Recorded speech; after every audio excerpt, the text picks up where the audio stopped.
Hello! So I want to do a video about Iroha, who is one of the 3 adventures available during the Final Fantasy XI collab event in Daphne. Yes, I am here. So Iroha is essentially just a fighter who has to use two-handed spears. Like, she learns all of the main fighter skills, like heavy attack, armor break, wild strike, immortal strike, full power strike, earthblade strike, poison, all out strike. She does not learn drastic strike, but most people don't use that one that much anyways, so she's not too much loss. She also learns key fighter abilities like counter attack, follow-up attack. She also learns will to fight. So those are all normal fighter abilities. Then she has a few unique passives, like she gets a magic defense bonus instead of a defense bonus. She has a action speed bonus, evasion bonus, and she also has demon resistance, demon and kindred demon resistance, and extra damage. So this is actually useful passive in some places. Besides that, she has a passive called Phoenix Blessing. This, like, if she is at full fortitude and dies, she will be auto resurrected with full life. Oh, Phoenix. Like I said, it's okay. It's kind of niche because obviously the main character can res a character in battle. Right? The main advantage of that is it's a full life res, and she only loses 25 fortitude instead of the usual 30. But outside of situations where you have multiple characters die at once, it's not that great of an ability. It's a nice to have, but it's pretty niche. Besides that, she does have a skill chain bonus, the same skill Prish has, but she doesn't have the actual skill chain ability, just the skill chain bonus, so she doesn't get as much value out of Prish, but alternating her abilities does get her a bit of extra damage. She also gets a slight damage bonus when in the front row with Overwhelm. She uses spears. Normally you could put spear user on the back line to still hit the front line of enemies for full damage, but she does get a slight attack boost. Based on my own testing, based on what others said, it's not too significant one, so it's not too much of an issue if you do put her on the back line. Yeah, besides that, she has one spell called Rise from Ashes. This is pretty much Kinapic and Madios in one spell. Like, main reason you cast this for the resistance buff. Like, the healing is not very good since she can't use two-hand staves. Like, she can only use spears, which is kind of, I'd say, one of the big weaknesses of her is being stuck with spears. Spears are kind of like one of the worst two-handed weapon types. I mean, I have her on a trident, which I bought from the merch because I literally didn't have any spears to change her to. Like, I'd say I had a halberd, and that was it. So I just bought like 27 tridents for the merchant to max unify a spear for her so I could test her out. Because I literally didn't keep spears because they usually aren't really worth using on most characters. But for her, that's the only choice she has, so it is what it is. I think it holds her back a bit, but other than that, though, she does have like all the fighter abilities. Like, in her unique skill, it is like the first ability, the second ability, and the fourth ability are all fire type damage. The third ability is light type for some reason. They're an okay skill. The problem being fire type means, like, if you are in like Trade Waterway, well, she's not going to do a lot of damage to a lot of enemies unless you teach her Wizardry Truth. Wizardry Truth is pretty much a must-have ability anyway, but if we go to, like, Trade Waterway, right, if we go to, like, fight, like, any, like, fire-resistant enemy, and you'll see a lot here if you're new to the game, you'll see a lot here. So, okay, here we are in on the defensive. fight here. Let's go skip to her. Okay, so Hanadoki, like Amatsu, right, so it's a fire type on one enemy. So most of these enemies in this place are resistant to fire. Amatsu. Hanadoki. They had a blue number because she does less damage. Like, so we're level 70, so we're gonna kill them anyway. But if you're like a new player, like, this place is gonna be rough for her. Like, you will need to teach her Wizard Truth as soon as possible to really get the most out of her. So yeah, you're probably going to want to teach her Wisdom of Truth as soon as possible, just to give her, just to eliminate the damage dampening, just because you're going to run into a lot of that early in the game if you're a new player. This is pretty much a must-have skill on everyone anyway, for that reason, but also for the defensive passive, because it will mitigate damage for you. This is like one of the best abilities in the game, so that will be a higher priority for her than a lot of melee types. But yeah, like I said, she does learn the fighter skills, though, so she's okay that way. There are places, like, later in the game where there are some, like, fire-weak enemies where she will start to, I think, shine a bit more. So if you go to, like, some of the places like Deep Snow Hinterlands, there'll be a lot of enemies who are weak to fire Off we attacks go where she could adventuring. probably take a bit more advantage of some of that. So if we can find cold. some There. enemies here, some birds, yeah, if we can find some enemies that are fire A weak. bounty Oh, target? bounty Time to target. show what you can do.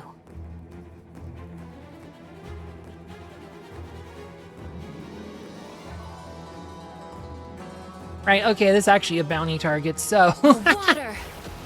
we will have to... Oh, This might be a good test case just because this one is actually weak to fire, so... darkness. Okay, so...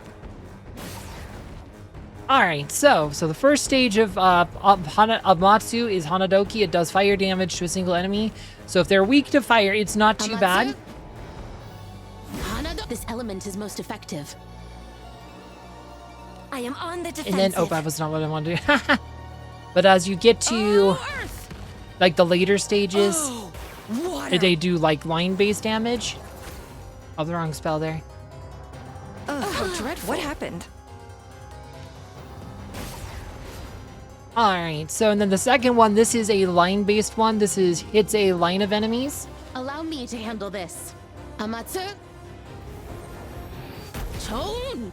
But does less damage than Hanadoki does, but it does hit a line. Like, if you can set, like, if you can use the line type skills to your advantage, like, it could be useful if you can make use of it. Hiya. But otherwise, it's kind Tis of the lackluster power of damage-wise. I darkness. mean, if you need to do AE damage, usually you're better off just using a mage for that. But yeah, so let's see. Since we want to have her other skills here, we'll show them off here. It's a good fight for that. Can Chronostasis? Yep, okay. So let's do, so the third one, for whatever reason, this one, the third stage, it's also line-based damage, but it's light type, so it's kind of awkward because it's a different element from the rest of her kit. Like all the other forms are all fire, this one's light. Amatsu. Fuga. Does a bit better damage than Chon, but it is light type, so... And again, you have to use it, it's the third one, so you have to get 3 turns in before you can even use it, so... I am on the defensive. I am ready. Kind of awkward that way. Okay, we're just gonna defend here with everyone. I should probably speed this up here. Okay. Alright, so... Let's see, we need to heal backline. I will heal the thing. Alright, I am so... ready. And then the I'll final try form, harder. this is Gachirin. This one actually does decent damage, but again, you have to... This is 4 turns. You take 3 turns to even get this far. This is a pretty good attack here. Amatsu. Gachirin. Yeah, it's not too bad. It's 1589. That's not too bad. I am on the defensive. But like you could just do like Earthplane Strike and Poised All-Out Strike. Like, let's see how much damage this does. Hold on, let's see. Turn off speed up for a second. Okay, let's Poised All-Out Strike. Allow me to handle this. Pierce. See, like I said, it does more than like the Hanadoki does with just the first stage of that, and then like like I said, so for a lot of times you're probably better off just using Poised All-Out Strike and Earth Splitting Strike on a lot of times. Like, I will heal the blessing of Agora. I am ready. I said, and this is a fight where we can actually do the extra damage with the fire type. Like, so we go like, so let's go back to Hanadoki. Amatsu. Hanadoki. So you did almost like I said, it has a damage bonus from the fire type, and it's similar damage as a Poised All-Out Strike. For enemies you don't get the damage for a bonus for, it's going to be worse than Poised All-Out Strike unless you can get to the final form, but that takes 4 turns. And once you get to once you use I am Gachirin, on it the resets defensive. back to Hanadoki. So I am it's ready. kind of like, it's hard to really rely on just because it takes so long to really do anything, Poison. like to get there. So it's pretty niche. Like as you get to higher levels, it's just kind of niche because you can alternate between Earth Splitting Strike and Poised All-Out Strike most of the Pierce. time.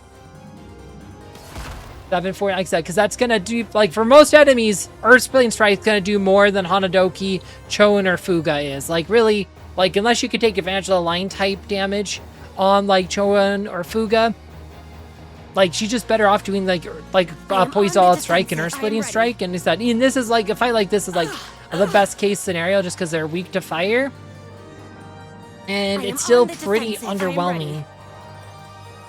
like I said, and again, it goes through the 4 forms, like, because we're still on Shon, like, because the last one we used was Hanadoki. Right after you use Gachiri, and it goes back to Hanadoki. So, Pierce. but, like, yeah, you can just kind of rotate. Anyway, we're going to finish up this battle now. So, yeah, like, she's okay for, like, if you can take advantage of fire weak type damage, but otherwise, she's pretty, like, lackluster.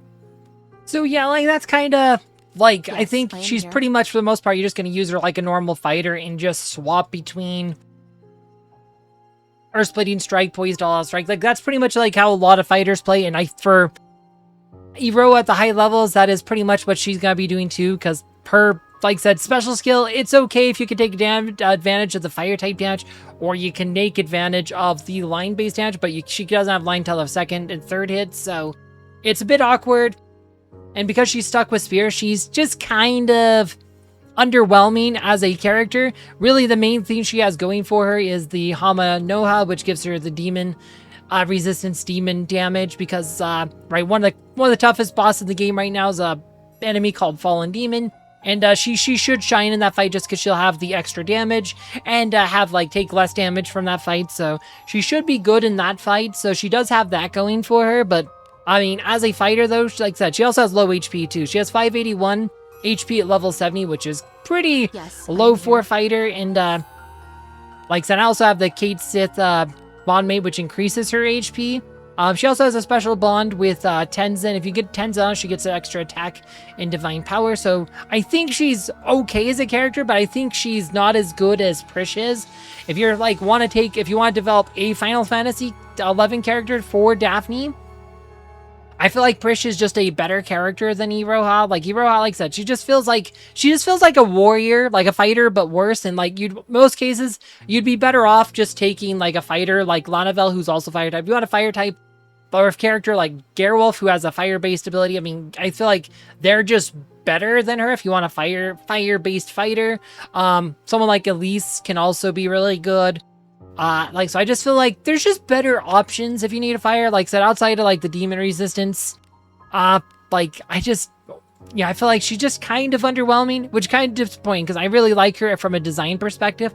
I think a lot of her voice lines are kind of fun. I think like, she kind of reminds me of like I said, just does feel like a character that fits really nicely into Wizardry, but as a character, her kit's a bit underwhelming. Anyway, if you want to know more about Prish, though, I will have my video I did about her last week down below. And as always, thank you for watching.